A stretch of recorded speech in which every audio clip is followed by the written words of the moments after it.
Baik, assalamualaikum warahmatullahi wabarakatuh. Selamat pagi semuanya. Selamat pagi juga Pak Dwiki. Izin saya ingin mempresentasikan UAS terkait dengan TB1 dan TB2, yaitu rangkuman. Eh, Mohon maaf sebelumnya Bapak, mungkin suara saya kurang terdengar karena di sekitar perumahan saya sedang ada pembangunan musola.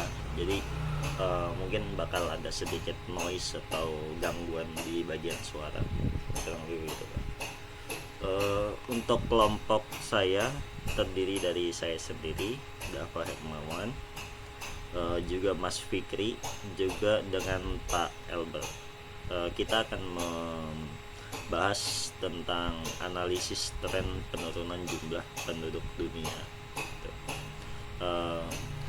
Berikut adalah materi yang akan kita bawakan pada topik utama dalam presentasi ini. Untuk yang pertama adalah purpose. Jadi latar belakangnya apa sih, kita ambil dari analisis algoritma yang akan kita bawa ini. Terus selanjutnya intended audience-nya itu ditujukan kepada siapa orang-orangnya yang akan kita analisis gitu. Juga bidang apa sih yang terkait gitu. Untuk selanjutnya adalah project scope, sampai mana sih lingkup analisis yang kita akan bawakan. Juga referensi apa yang kita bawa untuk menunjang dari analisis ini gitu itu Pak. Untuk selanjutnya adalah produk perspektif dan fitur apa yang kita gunakan.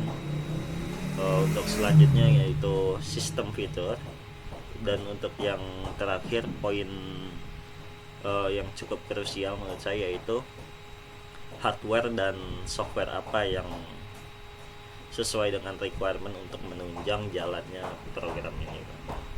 Lanjut. Nah, untuk purpose itu latar belakang kita untuk kok bisa kita membawakan analisis terkait ini Pak. Jadi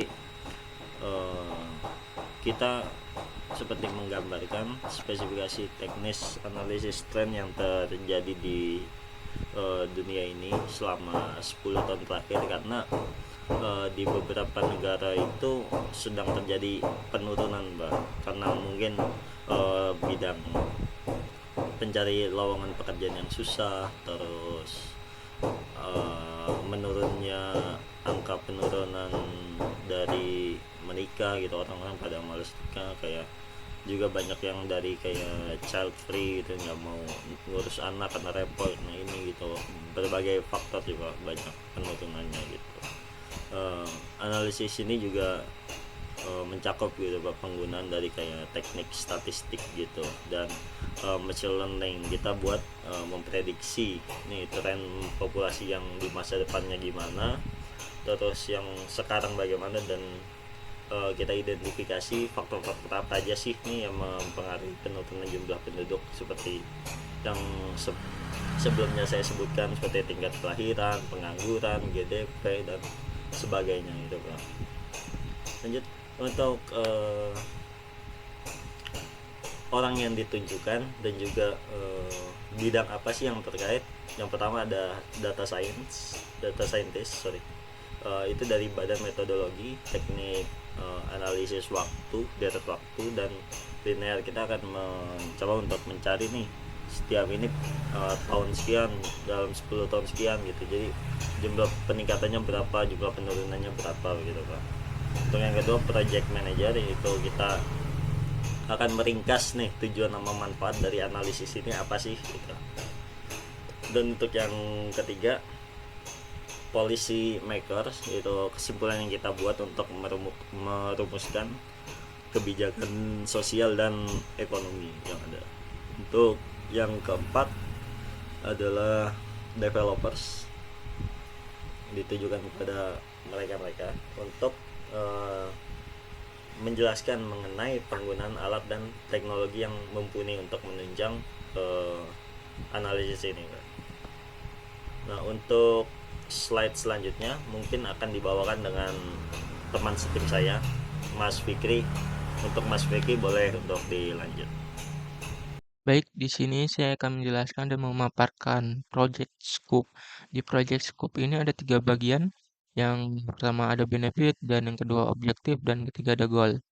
Di benefit, yang artinya memberikan wawasan untuk perencanaan kebijakan sosial dan ekonomi dengan memahami tren penurunan jumlah penduduk. Di bagian kedua, di objektif, yang artinya menganalisis data jumlah penduduk dari berbagai negara dan memprediksinya tren penurunan jumlah penduduk dunia. Dan di bagian ketiga, goals, yang dimana artinya menggunakan analisis deret waktu untuk memprediksi populasi masa depan dan menganalisis hubungan antara tingkat kelahiran, pengangguran, dan GDP dengan populasi. Di bagian selanjutnya ada bagian referensi. Di sini kami mengambil beberapa referensi pertama dari Kaggle mengenai World Population Analysis, dan ini kedua juga dari Kaggle yaitu mengenai Global Country Informasi. Dan yang ketiga itu ada referensi Python library seperti Request, Fullsoft, Skitlearn, dan Pandas. Dan yang ketiga yaitu dari artikel terkait yaitu mengenai buku teks tentang analisis deret waktu dan regresi linear. Next, pada bagian ini ada dua bagian, yang produk perspektif, yang artinya proyek ini bertujuan untuk mengumpulkan data populasi dari berbagai negara seperti di Indonesia, Jepang, Italia, dan di Korea Selatan. Kemudian menganalisisnya dan memvisualisasikan tren perubahan populasi dalam rentang waktu 10 tahun terakhir.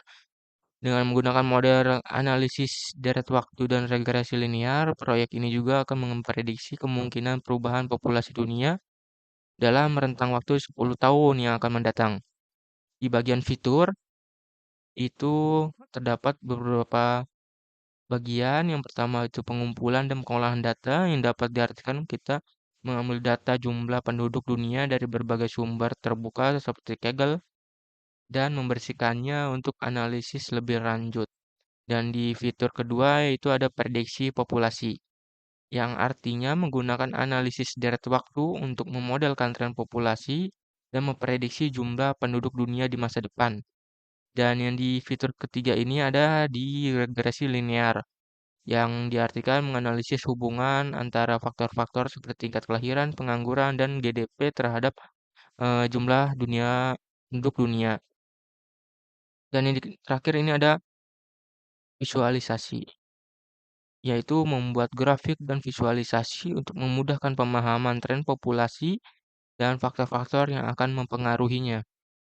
Next, di sistem fitur. Pada bagian sistem fitur ini terdapat tiga bagian. Di sini saya akan menjelaskan pada sistem fitur yang pertama, yang di dalamnya terkait deskripsi dan prioritas.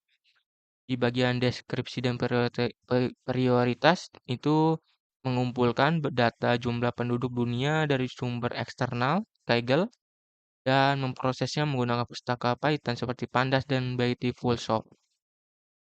Dan di bagian selanjutnya itu ada stimulus atau respon. Itu pengguna memulai proses pengumpulan data, sistem akan mengambil dan membersihkan datanya, kemudian terus menyimpannya dalam format yang dapat dianalisis lebih lanjut nantinya. Dan di bagian selanjutnya itu ada fungsional requirement. Di sini ada tiga. Yang pertama yaitu mengambil data dari API atau scraping web. Yang di bagian keduanya menyaring dan mengonversi data ke format data frame yang menggunakan itu Pandas. Dan yang di tiganya itu membersihkan data dari nilai yang hilang atau tidak relevan. Sekian penjelasan dari saya. Mungkin akan dilanjut pada penjelasan selanjutnya oleh partner saya. Terima kasih. Oke, selamat malam Pak Dwiki. Saya akan melanjutkan untuk presentasi FSD untuk kelompok kami. uh, yang sebelumnya sudah dipresentkan dari Dava dan Fikri ya untuk slide-slide yang sebelumnya. Nah, untuk bagian saya akan mempresentasikan bagian sistem feature, kemudian hardware interface dan software interface. Oke, saya akan mulai saja untuk presentasinya. Oke, dimulai dengan sistem features pertama, yaitu proses untuk mengumpulkan data jumlah penduduk dunia dari sumber Kaggle. Kemudian kami memprosesnya menggunakan pustaka Pandas dan Beautiful Soup. Nah, kemudian setelah pengumpulan datanya, kami akan menyimpannya ke Excel, kemudian membersihkan data, kemudian data hasilnya itu akan dipakai untuk analisis. Metodenya pengambilan data ini menggunakan API scraping dari web, kemudian menyaring, kemudian membersihkan data dari nilai yang tidak relevan, kemudian diekspor ke Excel. Oke, selanjutnya untuk proses kedua, yaitu menganalisis deret waktu untuk memodelkan perubahan populasi dunia selama 10 tahun ke depan. Nah, ini kami menggunakan pustaka Scikit-learn untuk regresi linear dan kemudian akan memprediksi dengan model deret waktu.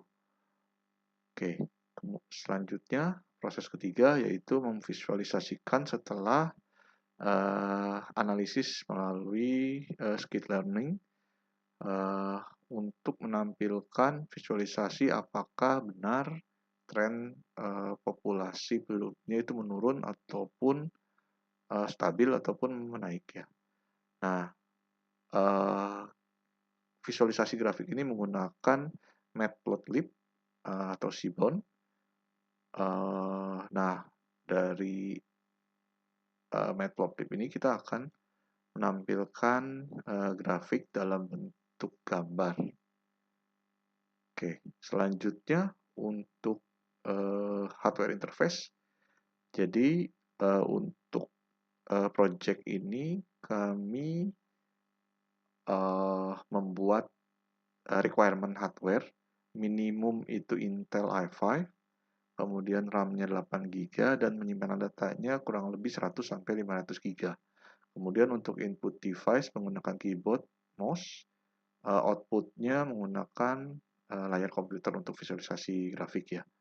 Sedangkan untuk software interface menggunakan Python versi 3, kemudian library yang digunakan adalah Beautiful Soup, Scikit-learning, dan Matplotlib. Nah, kami juga menggunakan Google Collaboration ya untuk pengembangan dan codingnya. Paling dari FSD ini cukup sekian dari kelompok kami. Apabila ada pertanyaan, bisa dilanjut dengan pertanyaan. Terima kasih Pak Duki dan teman-teman. Selamat malam.